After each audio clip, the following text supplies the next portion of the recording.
Hello అందరికీ నమస్కారం అండి. ఈరోజు డేట్ వచ్చేసి 29 మే. టైం వచ్చేసి ఒకసారి చూపించాను సార్. టైము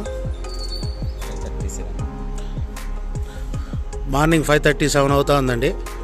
అన్న వచ్చేసి అనంతపురం నుంచి వచ్చారు. ఆల్రెడీ యూనికార్న్ మనం పోస్ట్ చేశాం కదా, చాలా మంది కాల్స్ వచ్చాయి. ఎవరికి ఇవ్వలేదు వెహికల్, ఎందుకంటే మా ఫ్రెండ్ వెహికల్ కాబట్టి నేమ్ ట్రాన్స్ఫర్ చేసుకోవాలి కంపల్సరీ అని చెప్పేసి అన్న జినైన్ అనిపించారు కాబట్టి అన్నకి ఇచ్చాను. అన్న మీ పేరు చెప్పండి. ఎక్కడి నుంచి వచ్చినారు?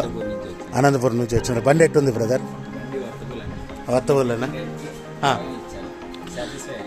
కొద్ది జోరుగా చెప్పండి. బండి నేను చెప్పినట్లే ఉందా? వీడియోలో ఎట్టో చెప్పినారో అట్టే ఉందా?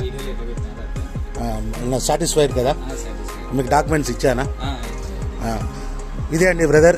మీకు చూడండి, అన్న వచ్చేసి అనంతపురం నుంచి వచ్చాడు. నైట్ 9:30కి స్టార్ట్ చేసిన జర్నీ. పాపం 3 o'clock వచ్చి డిస్టర్బ్ చేయకూడదని చెప్పేసి 4:30, 5 o'clock ఫోన్ చేసినారు. ఇప్పుడు అన్నకి ఇస్తున్నాను. 5:30కి అన్నకి డెలివరీ ఇస్తున్నాను బండి. ఓకే బ్రదర్, థ్యాంక్ యూ అండి. మీ ఫ్రెండ్స్కి రెఫర్ చేస్తారు కదా? ఓకే అండి, థ్యాంక్ యూ.